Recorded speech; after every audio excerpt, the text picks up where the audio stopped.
কাজুদা, বলছি 10 পিস পরোটার দাম কত পড়বে? 100 টাকা। আচ্ছা, এক সেকেন্ড। হ্যালো, কত পিস? 100 পিস।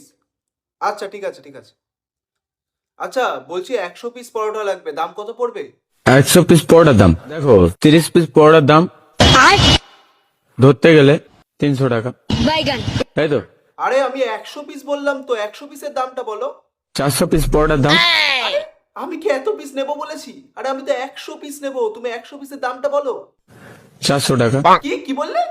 400 টাকা। আচ্ছা, তাহলে 500 পিসের দাম কত পড়বে? 500 পিস পরোটার দাম 500 টাকা। এক সেকেন্ড এক সেকেন্ড। হ্যাঁ মা, বলছি যে আমি আজকে প্রচুর পরোটা নিয়ে আসছি, ঠিক আছে? পুরো পাড়ার লোককে আজকে পরোটা খাওয়াবো।